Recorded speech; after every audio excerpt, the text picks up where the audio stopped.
Hello, everyone, and welcome to Dreamleapers with Harriet Cole. I'm so happy to have you here today.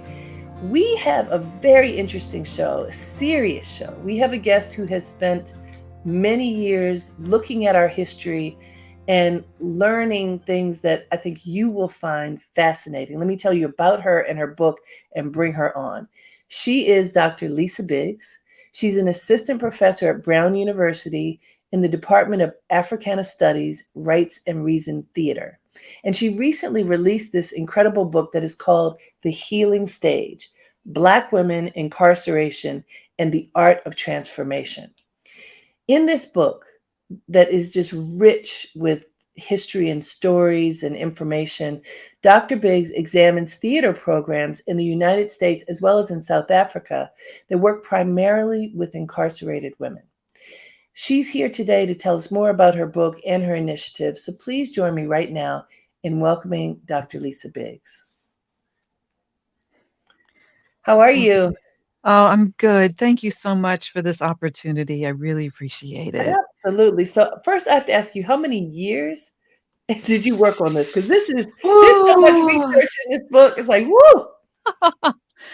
Yes, that's a great question. Honestly, I have to say, I think I started working on the book before I knew I was working on the book. I've been Mm, an actor and a playwright for man, decades. And in the late 1990s, I worked at a theater company in Washington, D.C. called The Living Stage. And it was part of Arena Stage, the big regional theater mm-hmm. there. We did improvisational theater workshops. So with people ages 3 to 103. And we made new work basically with people. We didn't stage scenes or monologues from plays that had already been published. So we were always telling people's stories. And one group that we worked with was called Crossing the River. They were a comprehensive drug and alcohol recovery program for women in the DC area. And um, those women taught me so much about the experiences of women who you would meet behind bars, and the struggle with chronic substance use, deep poverty, and really the challenge of writing oneself when you faced with all those issues, racism, sexism, on top of it. Many of them, most of them, were survivors also of sexual assaults that had happened when they were kids, and that they had never gotten really any support to heal from. So in one way, form, or fashion, I have been thinking about this issue about the role of theater and the need for healing in Black women who are court involved for decades. But the book really came together in the last 15 years. So Yeah. So when you all read this book, you will see that there's so much history. I mean, there's so many things, first of all, Dr. Biggs, that we don't know about our history. And I will say at WBAI, a lot of folks are paying attention to our history, but you have included a lot of detail for people to really understand the context. And one of the things that's interesting is just women were imprisoned in small numbers, Black women too, generations ago. But then it changed. Just we've heard about the prison industrial complex and how the burgeoning of that, and how they're built all over the United States, and the push to fill them. Uh, but I don't think people realize how exponentially the numbers have grown for women. Can you speak to that? oh, absolutely. And you're right. I mean, there's always been, as long as there's been a prison system in the United States, Black women have been overrepresented. But in 1970, long before what we call now the war on drugs, there were about 7,000 women behind bars in any given day. And that's county, state, and federal facilities, it's prisons and jails, just about 7,000. But by the early 1980s, when the war on drugs really begins to kick into high gear, there is, of course, we know a prison building boom, and the number of men escalates tremendously, over 300%. What is less well known is that the number of Black women behind bars between 1970 and 2015 grows almost over 800%. So today we're looking at, yeah, there's been some decline. The COVID pandemic and some lawsuits have impacted the number of folks behind bars, definitely. But Black women have been two-thirds, until very recently, two-thirds of the incarcerated population of women, even though they are less than 6% of the country. So when we talk about the war on drugs, unfortunately, we usually only think about the men, and men are 90% of people behind bars, and so we should definitely pay attention Sure. to what happens in men's facilities. But if you ignore the impact of the war on drugs, of mass incarceration on women, then you don't get to tell a full story about its as a policy of racialized and gender-based systemic violence. So by which I mean that it's a way of harming people. Women and girls behind bars are overwhelmingly low-income women. They are survivors of sexual assault. They are folks who engaged in like shoplifting, so it's stealing Pampers basically from Target. In Um, order to take care of their babies. in order to take care of their babies, Hmm. or to feed if they are struggling with a substance abuse issue, in order to, yeah, to manage that, to manage their suffering. They are not,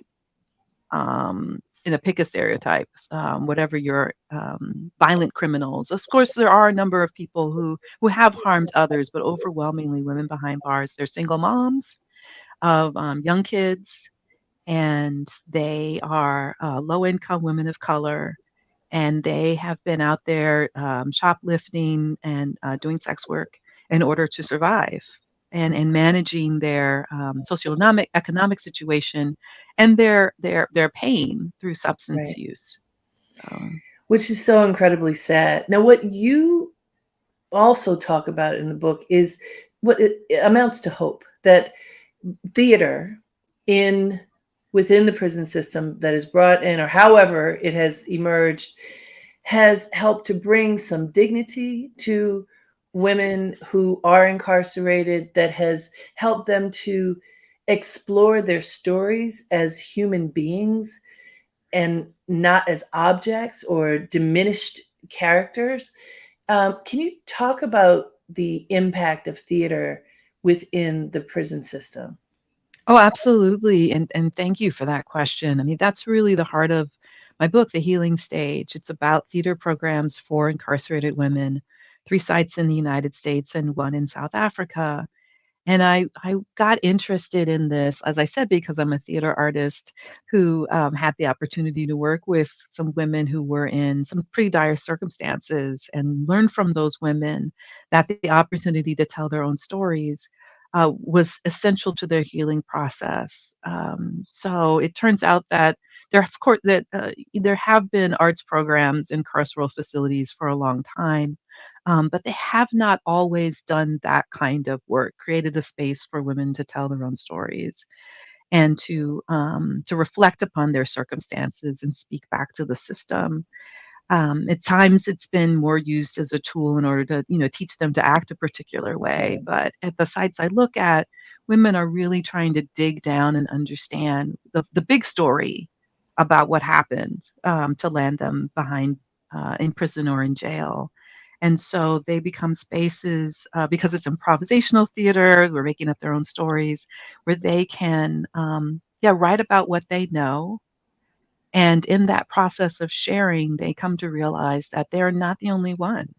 Mm. I think a lot of people who are survivors of domestic violence, of sexual assault, of racism, part of the thing that those experiences teach us is that we're the only one, and you're not supposed to Right. talk about it, right? It's too Absolutely. dangerous. Your abuser will come get you. They will kill you. They will kill your family. They will hurt you. You cannot escape. And so, Well, and even that is though often true, by the way. So it is often it's true. not just It's a often true. stereotype, right? Hmm. Right. It's often true, but, in the absence of other opportunities to speak frankly, which is, I mean, unfortunately, women's facilities are not, they're not well equipped with programs for educational, vocational, even religious programs, where people might voice their experiences to others.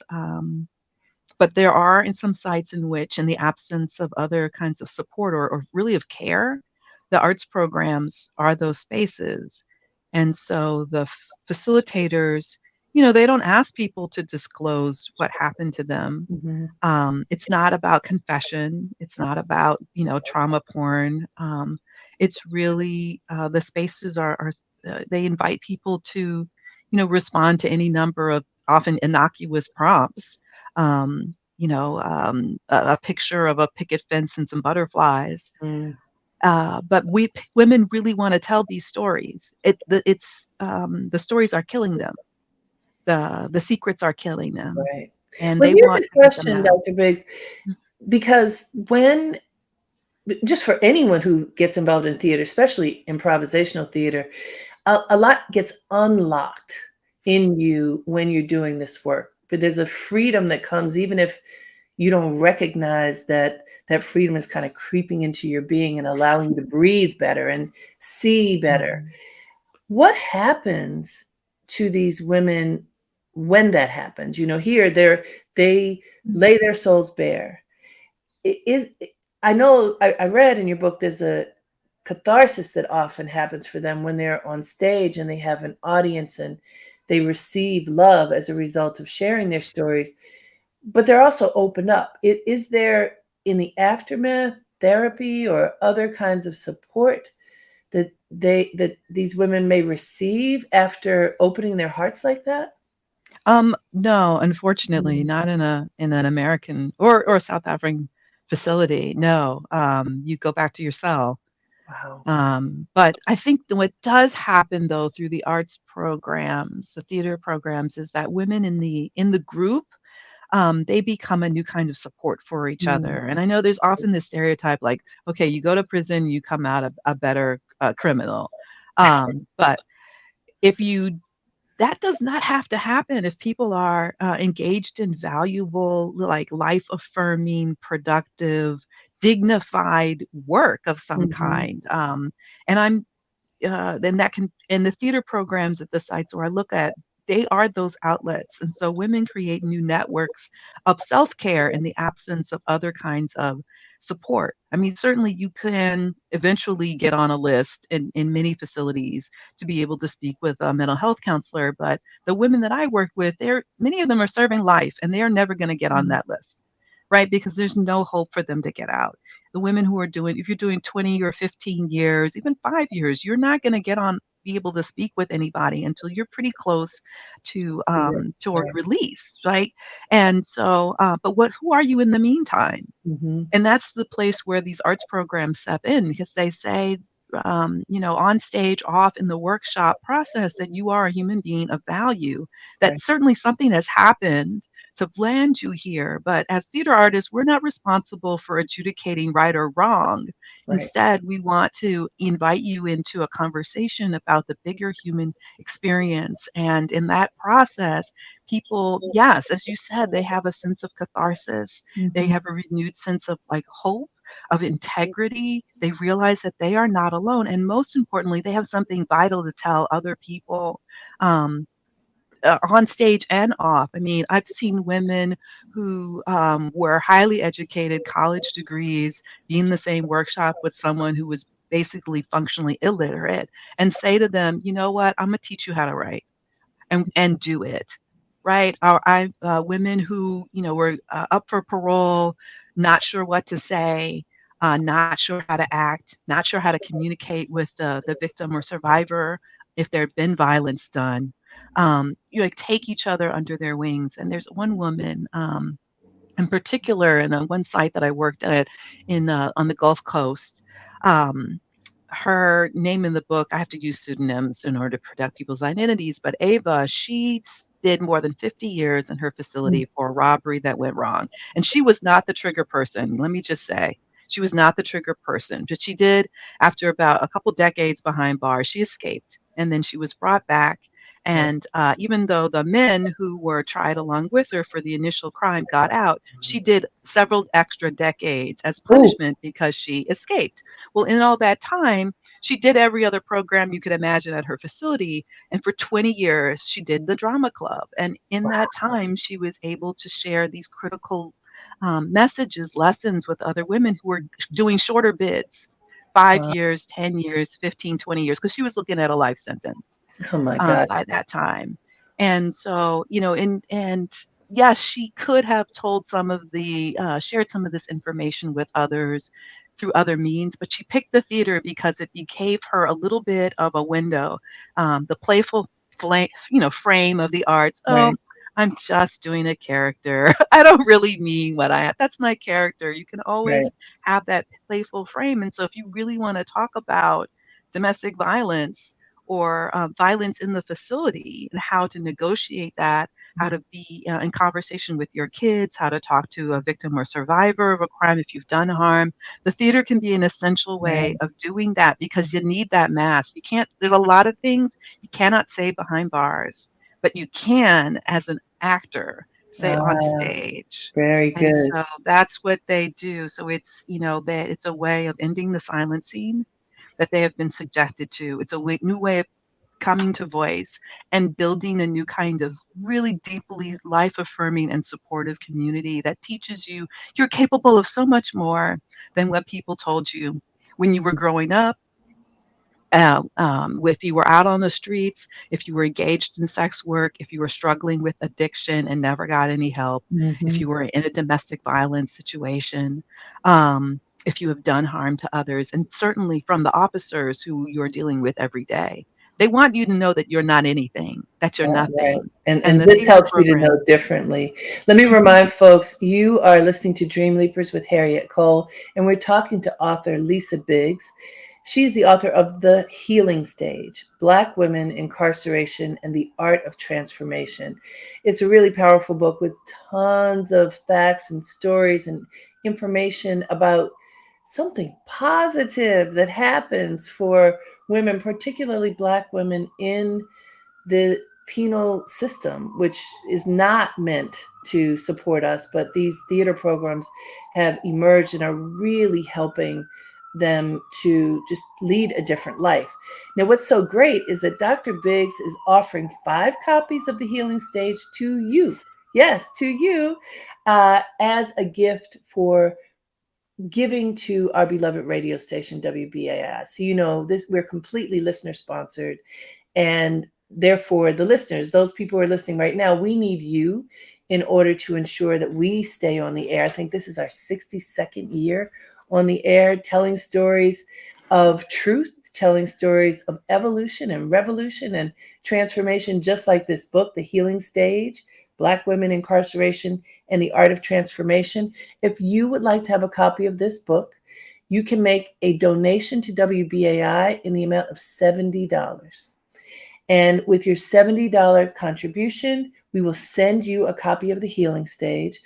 I know so many people at WBAI really are interested in our history, and it is well researched, and the proof is in here. The bibliography is real, right, Dr. Biggs? You let us know. Yes. Yeah, Cite Black women, cite Black women, cite Black citing Black women. women. The Yes. stories are here. You know how we always need to have something to talk about when we get together with folks? Well, there's so many great talking points in this book, often things that people don't know, stories that we don't know, because our history is not that easy to uncover. And Dr. Biggs, who is a professor at Brown University, has spent more than 15 years working on The Healing Stage. So again, for $70 gift to WBAI, you can receive this gift from Dr. Biggs. You can call us at 212-206-2950. I'll repeat, 212-206-2950. You can also go online to give to WBAI.org. And either way, you want to say that you were listening to Dreamleapers and that you want this book, The Healing Stage. And if you do that, then you'll get it. So once again, The Healing Stage, Black Women, Incarceration, and the Art of Transformation, 212-209-2950, or give to WBAI.org. Your pledge of $70 will get you a copy of this book. So, Dr. Biggs, there's so many stories, but there's a story in here with Bernice Johnson Reagan from Sweet Honey in the Rock. And I just recently interviewed her daughter, Toshi Reagan, who is a force in and of herself. But she was talking about the work that she and her mom have done together, just the consciousness raising that is part of their DNA at this point. But you have a story in your book about Bernice Johnson Reagan where she was very much inspired by a woman with a different kind of story. Can you talk about that? Absolutely. Thank you. Yes. Joanne Little. When Bernice Johnson Reagan was just transitioning from being a freedom singer into working with Sweet Honey in the Rock, she wrote a song called Joanne Little, which goes a little bit like Joanne Little, that's my sister. Joanne Little, and it goes on from there, the chorus. Yes, I mean, she was living in DC, heard this story about Joanne Little, Black woman, young Black woman in rural North Carolina. She grew up in kind of a troubled family, got into some trouble with allegedly with shoplifting, and was confined in her local county jail. She was the only woman in her local county jail that in August of in the early 1970s. And she I would say she kind of met the devil that night at the facility. She'd been harassed by an officer there, Clarence Allgood. And one night he came to her cell with a plate of food in one hand and a pickaxe in the other. And he often kept his pickaxe in his desk, but he came to her cell that night and he threatened her.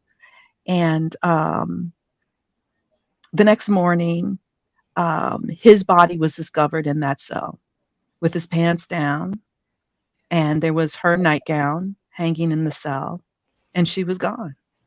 She was nowhere to be found. She was on the lam for about 2 weeks, and then she turned herself back in, and with support from a legal team, shared the story that he had come to her the night before with the pickaxe and the plate of food and offered her the sandwich if she would perform a sexual act. And that she eventually got the pickaxe away from him and struck him and fled for her life. Her case became a cause celeb. Angela Davis took it up. Many Black political organizers took it up. A coalition, actually, of Black prisoners' rights, women's rights, anti-domestic violence, rape survivor advocates all came together to try and free her. They eventually were successful. And along the way, Bernice Johnson Reagan heard this story and wrote this song, Joanne Little, which is on their very first album. And they would sing it at rallies on behalf of Little to try and raise awareness and raise funds.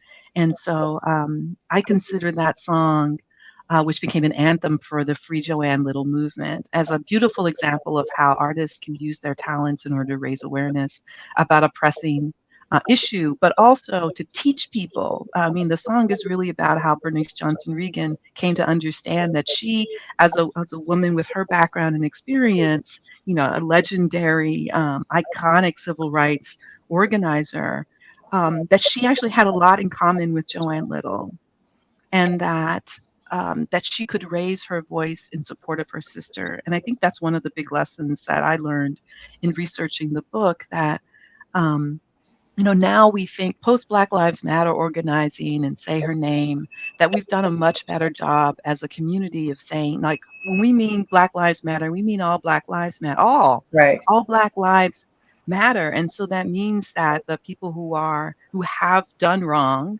who have been mislabeled, have been mischaracterized, and including the people who have done wrong to others, they matter. Their lives matter. And the criminal legal system as we have it now does not recognize that. It would prefer to get rid of as many of us as possible and lock us all away. And it's been successful at doing that. And it will continue to be successful at doing that unless we change the narrative. And that's what singers like Bernice Johnson Reagan and theater artists like the ones who are profiled in my book are really trying to do. They insist, though, on putting the experiences of women who've lived on both sides of the prison door at the front of the narrative, though. I mean, we could all write stories. I think most people know someone who's done some wrong, done some harm. Absolutely. You don't have to have gone to prison to No, get that. I mean, I who think hasn't there's a jaywalked, very right? long line. Right? Very long life. Not you, then someone you know. Right. But we don't think that most of us need to be behind bars for, running a red light, though, That's right. or for a lot of other harmful behavior. And so I think in order to change public policy, that we have to change people's minds. We have to change people's understanding of who really is behind bars and why they're there. And like Bernice Johnson Reagan's song, Joanne Little, that's the intention behind these arts programs. But first and foremost, they are absolutely about saving Black women's lives. Absolutely about that. Well, Dr. Lisa Biggs, we just touched the surface, but I want to tell everybody, get the book. When you get the book and read it, you will learn so much. Dr. Biggs' book, The Healing Stage, Black Women, Incarceration, and the Art of Transformation.